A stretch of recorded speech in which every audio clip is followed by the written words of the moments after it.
Hello friends, this is Bindu and I welcome you all on my YouTube channel.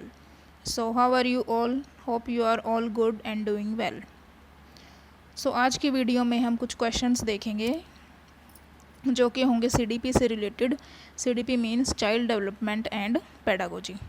सो एक तरीके से आप कह सकते हो कि ये क्वेश्चंस वन लाइनर की फॉर्म में हो सकते हैं और ऐसे क्वेश्चंस डेफिनेटली किसी न किसी एग्ज़ाम में ज़रूर पूछे जाते हैं, चाहे आप कोई भी एग्ज़ाम देने जा रहे हो, चाहे वो हमारा DSS भी हुआ या HTET हुआ, KVS हुआ, रीट हुआ, CTET या कोई भी अदर स्टेट का टेट एग्ज़ाम हुआ, तो उन सभी एग्ज़ाम्स में ये ज़रूर पूछे जाते हैं.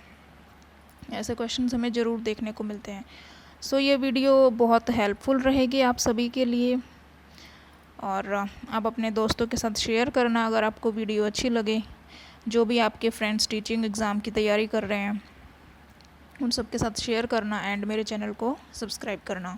तो चलिए फ्रेंड्स, आज की वीडियो हम शुरू करते हैं और देखते हैं हमारा फर्स्ट क्वेश्चन क्या होने वाला है. So our first question is who is the father of psychoanalysis, या फिर हम कह सकते हैं psychoanalytic. So psychoanalysis या साइको एनालिटिक, इसका फादर किसे कहा जाता है? सो इसका आंसर हमारे पास है सिगमंड फ्रॉइड. सिगमंड फ्रॉइड को फादर ऑफ साइको एनालिसिस या साइको एनालिटिक जाना जाता है. सो चलिए फ्रेंड्स, थोड़ा सा हम सिगमंड फ्रॉइड की थ्योरी है एक, उसके बारे में जान लेते हैं. और एक छोटा सा कॉन्सेप्ट दिया था सिगमंड फ्रॉइड ने ही, इद, ईगो एंड सुपर ईगो का, उसके बारे में हम थोड़ा सा समझ लेते हैं. सो पहले हम फ्रॉइड की जो साइकोसेक्सुअल थ्योरी है उसके बारे में थोड़ा सा जान लेते हैं. सो जो फ्रॉइड की साइकोसेक्सुअल थ्योरी है उसमें उन्होंने 5 स्टेजेस हमें बताई हैं. सो 5 स्टेजेस कौन कौन सी हैं हमारे पास? First one is oral stage, then anal stage, third one phallic stage, fourth is latency stage and fifth one is genital stage. So इसका टाइम पीरियड भी हमें पता होना चाहिए. क्वेश्चन में हमसे टाइम पीरियड भी पूछ सकता है एग्जामिनर. जो ओरल स्टेज होती है वो कब से कब तक होती है? वो होती है हमारी जन्म से लेके 18 मंथ तक. 18 मंथ हम कह सकते हैं 1.5 साल, 1.5 ईयर. सेकेंड स्टेज हमारी एनाल स्टेज जो होती है वो होती है 18 मंथ से लेके 3 ईयर्स तक. थर्ड स्टेज होती है हमारी 3 ईयर्स से लेके 6 ईयर्स तक.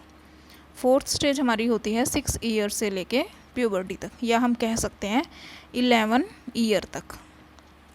और 11 ईयर्स एंड अबव वो क्या हो जाएगी? हमारी जेनाइटल स्टेज. तो एक थ्योरी के बारे में ये हो गया हमारे पास कि इन्होंने कितनी स्टेजेस बताई हैं. फ्रॉइड ने अपनी साइकोसेक्सुअल थ्योरी में 5 स्टेजेस इसने डिफ़ाइन करी हैं और इन सभी के हमें नाम पता होने चाहिए और इनका जो टाइम पीरियड है वो भी हमें पता होना चाहिए. बहुत इंपॉर्टेंट थ्योरी है ये, इसमें से एक आधा क्वेश्चन ज़रूर पूछा जाता है.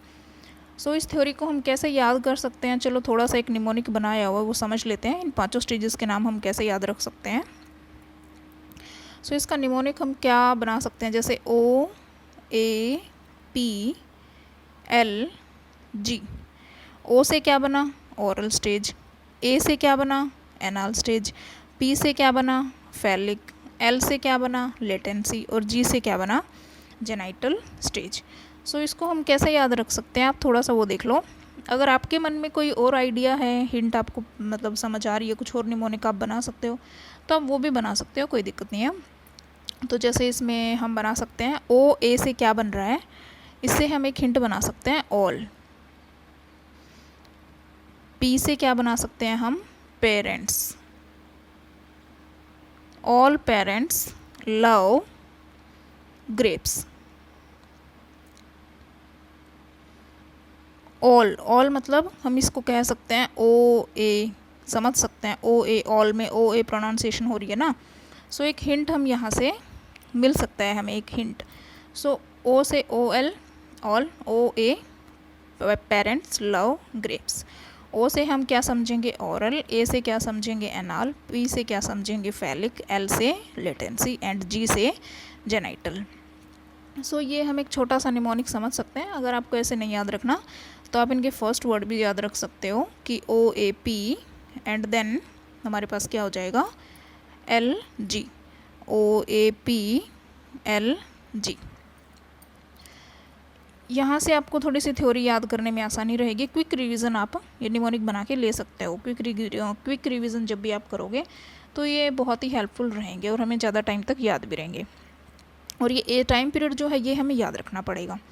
ओरल होती है हमारी जन्म से लेके 18 मंथ तक, anal 18 month to 3 years, phallic 3 years to 6 years. इस तरीके से हमें याद ही करने पड़ेंगे इनका टाइम पीरियड।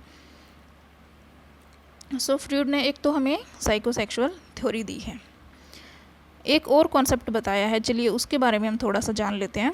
ये कॉन्सेप्ट दिया है फ्रूड ने इद, ईगो एंड सुपर ईगो का। ये कौन सा कॉन्सेप्ट दिया है हमें? इद, ईगो एंड सुपर ईगो। ये तीनों चीज़ें भी हमें किसने बताई हैं? सिगमंड फ्रूड ने। सो इद क्या होता है? इद हमारा होता है जन्म से। इद जो होता है वो हमारा जन्म से ही होता है। और ये हमारा किस प्रिंसिपल पे काम करता है? प्लेजर प्रिंसिपल पे काम करता है इद। और ये जन्म से ही हमारे अंदर पाया जाता है, ये हमें याद रखना है। इद का और ईगो का, चलो ईगो देख लेते हैं पहले। Ego and super ego. Ego जो है हमारा वो डेवलप होता है 1.5 साल तक आते आते। 1.5 साल तक पहुँचते पहुँचते हमारे अंदर ईगो डेवलप होना शुरू हो जाता है। ओरल स्टेज में हम इसको कह सकते हैं। ओरल स्टेज हमने अभी अभी जानी ना। ओरल स्टेज क्या थी हमारी? जन्म से लेके 18 मंथ तक की। ओरल स्टेज हमारी क्या थी? जन्म से लेके 18 मंथ्स तक की, मतलब जन्म से लेके 1.5 ईयर तक। सो 1.5 ईयर तक आते आते हमारे अंदर क्या डेवलप होना शुरू हो जाता है? ईगो। और जन्म से ही हमारे अंदर क्या होता है? इद। और थर्ड स्टेज, फैलिक स्टेज में आते आते हमारे अंदर क्या डेवलप हो जाता है? Super ego. थर्ड स्टेज में हमारे अंदर सुपर ईगो डेवलप होगा। थर्ड स्टेज हमारी कौन सी है? Phallic stage. ये बहुत ही इंपॉर्टेंट स्टेज है, इसको आप याद रखना। थर्ड स्टेज में सुपर ईगो डेवलप होगा, जन्म से हमारे अंदर इद होगा एंड 1.5 साल तक आते आते हमारे अंदर ईगो डेवलप हो जाएगा। सो जो ईगो होता है वो इद और सुपर ईगो के बीच में बैलेंस मेंटेन करके चलता है। तो इद क्या होता है? जैसे देखो, इस पर्सन को कुछ खाने की इच्छा हो रही है कि इसको वो चीज़ अभी खानी है, वो इसका इद है। मतलब इद प्लेजर प्रिंसिपल पे काम करता है। भी उस इंस्टेंट हमें क्या चाहिए? ग्रेटिफिकेशन चाहिए। मतलब जो भी मन में आ गया हमें इंस्टेंटली वो चाहिए, वो होता है इद। सेकंड वन, फिर ईगो क्या कहेगा उसको? ईगो उसको रोकेगा कि तुम ऐसा नहीं कर सकते, किसी इंपॉर्टेंट मीटिंग में आप कुछ भी ऐसा नहीं कर सकते। और जो सुपर ईगो होगा वो हमें क्या कहेगा? सुपर ईगो जो है हमारा मोरालिटी प्रिंसिपल पे काम करता है। सुपर ईगो मोरालिटी प्रिंसिपल पे काम करता है। सो ये एक तरीके से हमें बताएगा कि हमें ऐसा नहीं करना चाहिए। मतलब मीटिंग में ये खाना ठीक नहीं है, इनएप्रोप्रिएट है। ये बिल्कुल एकदम इन दोनों से हटके काम करेगा सुपर ईगो। और जो ईगो है वो हमें सिंपली ये बताएगा कि हमें ऐसे इंपॉर्टेंट मीटिंग में नहीं खाना चाहिए। सो ईगो जो है वो क्या करेगा? कोई और सॉल्यूशन निकालेगा। सो इस तरीके से इद भी हमारा पूरा हो जाएगा और सुपर ईगो भी हमारा पूरा हो जाएगा। मतलब इद और सुपर ईगो दोनों विशेष क्या हो जाएंगे? हमारी फुलफिल हो जाएंगी। सो ईगो जो है वो इद और सुपर ईगो के बीच में बैलेंस बना के चलता है। सो यहाँ से हमें क्या क्या चीज़ें याद रखनी है? इद जो है वो बर्थ से हमारे अंदर डेवलप होता है, और जो ईगो है वो हमारे अंदर 1.5 साल तक आते आते डेवलप होता है। और जो सुपर ईगो है वो थर्ड स्टेज कौन सी है? Phallic stage. इसमें हमारे अंदर डेवलप होता है। और तीनों ये जो हैं ये किस पे काम करते हैं? इद हमारा प्लेजर प्रिंसिपल पे काम करता है, और सुपर ईगो हमारा मोरालिटी पे काम करता है, और ईगो जो है हमारा वो रियलिटी प्रिंसिपल पे काम करता है। भी जो रियल में है ये उसी चीज़ को देखेगा। और सुपर ईगो हमारा मोरालिटी प्रिंसिपल पे ये हमें सही गलत के बारे में बताएगा। भी जो सही है वो सही है, जो गलत है वो गलत है। सो इस तरीके से ये इद, ईगो एंड सुपर ईगो, ये तीनों चीज़ों का कॉन्सेप्ट हमें किसने दिया था? सिगमंड फ्रॉइड ने। सो साइको एनालिसिस और या साइको एनालिटिक का फादर किसे जाना जाता है? सिगमंड फ्रॉइड को। क्लियर हो गया यहाँ से, इसकी थ्योरी भी हमने समझ ली। सो चलिए फ्रेंड्स, अब चलते हैं हम अपने नेक्स्ट क्वेश्चन पे। So our next question is, who is the father of experimental psychology? Experimental psychology का फादर किसे कहते हैं? सो इसका आंसर है विल्हेम वुंट। विल्हेम वुंट को एक्सपेरिमेंटल साइकोलॉजी का फादर कहा जाता है। या फिर एक और क्वेश्चन बनता है, सिंपल फादर ऑफ साइकोलॉजी किसे जाना जाता है? उसका आंसर भी हमारे पास क्या आएगा? Wilhelm Wundt. और इन्होंने क्या काम किया था? सबसे पहले इन्होंने 1879 में साइकोलॉजी की लैब ओपन की थी। इन्होंने साइकोलॉजी लैब ओपन की थी। कहाँ ओपन की थी? लिप्जिंग, जर्मनी में। लिप्जिंग, जर्मनी में इन्होंने साइकोलॉजिकल लैब सबसे पहले ओपन की थी विल्हेम वुंट ने। कब की थी? 1879 में। ये क्वेश्चन भी बहुत इंपॉर्टेंट निकल के आता है यहाँ से, आप इसको भी याद रखना। आप चाहे तो अपने प्रॉपर नोट्स बना सकते हैं, ये क्वेश्चंस आप कॉपी में नोट डाउन कर सकते हैं, और साथ में ये जो एक दो पॉइंट्स मैं साथ में बताती जा रही हूँ, आप उनको भी उन्हीं के साथ नोट डाउन कर लो, ताकि आपको बाद में याद करने में ईजी रहे। 20 क्वेश्चन के साथ और क्या क्वेश्चन बन सकता है।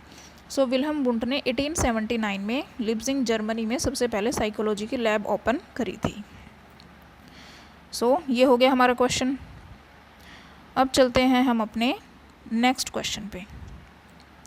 Our next question is, who is the father of social psychology? Social psychology का फादर किसे कहते हैं? सो इसका आंसर है हमारे पास कर्ट लेविन। कर्ट लेविन को सोशल साइकोलॉजी का फादर कहा जाता है। कर्ट लेविन की थ्योरी है एक, उसका नाम क्या है? Field theory. इस थ्योरी के बारे में हम अभी डिटेल में नहीं जाएंगे, आप इसका नाम याद रखना अभी के लिए। कर्ट लेविन की कौन सी थ्योरी है? Field theory. इसके और भी बहुत सारे नाम हैं। 3 फेज थ्योरी हम कह सकते हैं, 3 फेज थ्योरी, फील्ड थ्योरी, ये सभी इसी की थ्योरी के नाम हैं। सो ये थ्योरीज किसकी हैं? कर्ट लेविन की। सो अब चलते हैं हम अपने नेक्स्ट क्वेश्चन पे। Our next question is, who is the father of individual psychology? Individual psychology का फादर किसे कहते हैं? सो इसका आंसर हमारे पास है अल्फ्रेड एडलर। अल्फ्रेड एडलर को इंडिविजुअल साइकोलॉजी का फादर जाना जाता है। Now move to the next question. Next question is, who is the father of functionalism? This is the most important question.